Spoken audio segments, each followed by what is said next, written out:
Hi hello, कैसे हैं आप? आई होप कि आप लोग अच्छे होंगे। तो मेरे भाई, जो यूपी बोर्ड क्लास 10th के लिए मोस्ट इम्पोर्टेंट क्वेश्चन है, उस क्वेश्चन को हम लोग डिस्कस कर रहे हैं और ये हमारा इस सीरीज का छठा पार्ट है। तो आइए देखते हैं हम अपना पहला क्वेश्चन। मेरा पहला क्वेश्चन कह रहा है कि प्रतिरोध का मात्रक क्या होता है? तो मेरे भाई, प्रतिरोध का मात्रक ओम होता है। क्या है? ओम होता है। ऑप्शन ए हमारा करेक्ट हो जाता है। ठीक है। बात करें वोल्ट की, तो वोल्ट जो है वो विभवांतर का मात्रक होता है। किसका मात्रक है? विभवांतर का मात्रक वोल्ट होता है। आप इसे भी याद रखेंगे।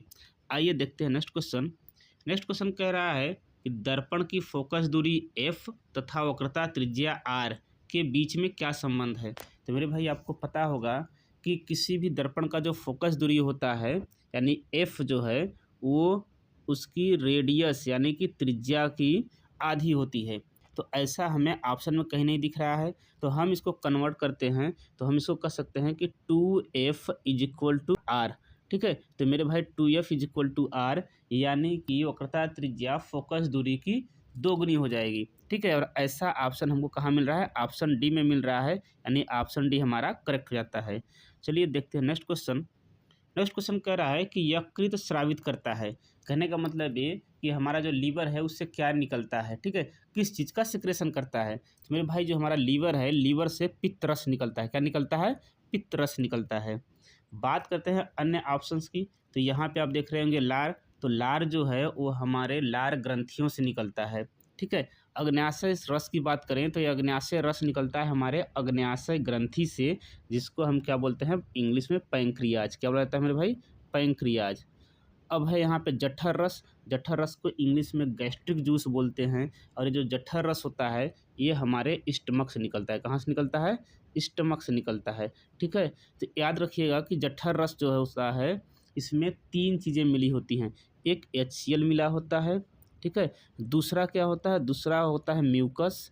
और तीसरा मेरे भाई क्या है? तीसरा एक तरह का, ठीक है ना, प्रोटीन को तोड़ने वाला एंजाइम होता है, जिसको हम क्या बोलते हैं? पेप्सिन। ठीक। तो आई होप कि आपको ये चीज़ें समझ में आई होंगी कि जो स्टमक में मिलने वाला जठर रस है, उसमें तीन चीज़ों का मिक्सचर होता है। ये किसका किसका? HCl का, यानी हाइड्रोक्लोरिक एसिड। दूसरा होता है म्यूकस और तीसरा क्या है? पेप्सिन। आप इसको याद रखिएगा, एग्जाम में ऐसे क्वेश्चंस भी पूछे गए हैं। आइए देखते हैं नेक्स्ट क्वेश्चन। नेक्स्ट क्वेश्चन कह रहा है कि निम्नलिखित में से मनुष्य की लार में क्या पाया जाता है? तो मेरे भाई, जो मनुष्य की लार में जो है वो टाइलिन भी पाया जाता है और लाइसोजाइम भी पाया जाता है। कहने का मतलब कि हमारा ऑप्शन डी करेक्ट हो जाता है, यानी दोनों पाया जाता है। ठीक है। लार कहाँ से निकलता है? तो अभी अभी आपने पिछले लेक्चर में देखा कि लार जो होता है वो लार ग्रंथि से निकलता है। कहाँ से निकलता है? लार ग्रंथि से। ठीक है। पेप्सिन की बात करें तो पेप्सिन हमारे कहाँ बनता है? जठर रस में होता है। ठीक है ना। और ये निकलता कहाँ से? तो स्टमक से। कहाँ पे है? स्टमक, यानी कि अमाशय में। आइए देखते हैं नेक्स्ट क्वेश्चन। नेक्स्ट क्वेश्चन कह रहा है कि साधारण ताप पर द्रव धातु है।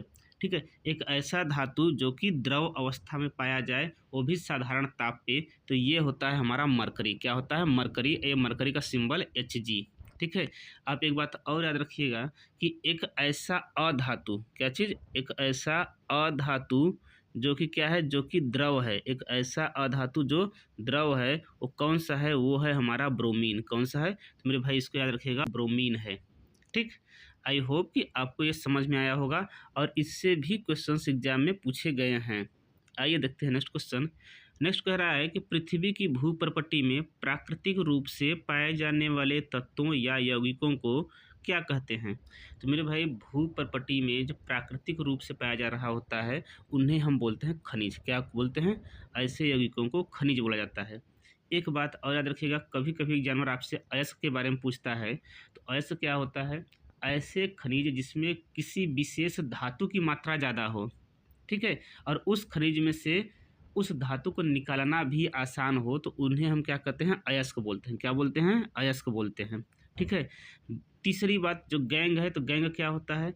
ऐसे अयस्क, ठीक है, जिसमें कि धूल और रेत मिली होती हैं, यानी कि कई तरह की अशुद्धियाँ मिली होती हैं। उन अशुद्धियों को ठीक है। अयस्क के उन अशुद्धियों को हम क्या बोलते हैं, गैंग बोलते हैं। ठीक है, इसको भी याद रखिएगा कि जो अयस्क में अशुद्धि होती है वो क्या होती है, गैंग होती है। तो हमसे पूछा क्या है, हमसे पूछा है कि प्राकृतिक रूप से पाए जाने वाले तत्व, यानी हमारा ऑप्शन सी करेक्ट हो जाता है। क्या होगा, खनिज। आइए देखते हैं नेक्स्ट क्वेश्चन। कह रहा है कि अम्ल एवं क्षारक की अभिक्रिया से प्राप्त होता है।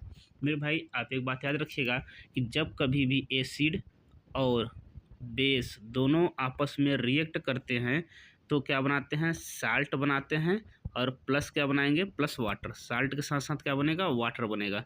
ठीक है, तो ये जो अभिक्रिया होती है, इस अभिक्रिया को हम बोलते हैं उदासीनीकरण। क्या बोलते हैं, उदासीनीकरण बोला जाता है। तो याद रखिएगा, एग्जाम्पल कभी कोई आपसे ये भी पूछेगा कि उदासीनीकरण अभिक्रिया के दौरान क्या बनता है, तो साल्ट और जल बनता है, यानी लवण और जल बनता है। ये ऑप्शन हमारा डी करेक्ट हो जाता है। आई होप कि आपको ये चीज़ समझ में आई होगी। आइए देखते हैं नेक्स्ट क्वेश्चन। नेक्स्ट क्वेश्चन कह रहा है कि धावन सोडा के एक अणु में जल के परमाणुओं की संख्या क्या है। ठीक है, तो धावन सोडा का पहले फार्मूला देखते हैं। तो धावन सोडा का जो फार्मूला है मेरे भाई, वो होता है Na2CO3.10H2O। ठीक है, तो आप यहाँ पे देख पा रहे होंगे जो हमारा इस धावन सोडा है, यानी कि सोडियम कार्बोनेट, इसमें वाटर के 10 मॉलिक्यूल्स हैं। कितने हैं, 10 परमाणु हैं जल के, यानी हमारा ऑप्शन क्या है, डी करेक्ट हो जाता है। इस बात को आप याद रखिएगा कि धावन सोडा जो होता है इसका फार्मूला क्या है। तो धावन सोडा का फार्मूला क्या है, Na2CO3.10H2O। ठीक है, आइए देखते हैं नेक्स्ट क्वेश्चन। नेक्स्ट क्वेश्चन कह रहा है कि क्लोरोफिल आवश्यक है। तो मेरे भाई क्लोरोफिल की आवश्यकता हमें कहाँ पड़ती है, प्रकाश संश्लेषण में। ठीक है, क्लोरोफिल क्या होता है, क्लोरोफिल के वजह से ही जो पत्ती होता है, पत्ती का रंग क्या होता है, पत्ती का रंग हरा होता है। इस बात को आप याद रखेंगे कि क्लोरोफिल के कारण पत्तियों का रंग हरा होता है। क्लोरोफिल जो है एक प्रकार का कोशिकांग है, और ये जो है ये पादप कोशिका में पाया जाता है। कहाँ पाया जाता है, पादप कोशिका में। ऐसा नहीं है कि ये जंतु कोशिका में ही पाया जाएगा, ये बात गलत है। कहाँ पाया जाता है, केवल और केवल कहाँ पाया जाएगा, पादप कोशिका में पाया जाता है क्लोरोफिल। आई होप कि आपको ये चीज़ समझ में आई होगी। तो मिलते हैं अपने नेक्स्ट वीडियो में, तब तक के लिए जय हिंद।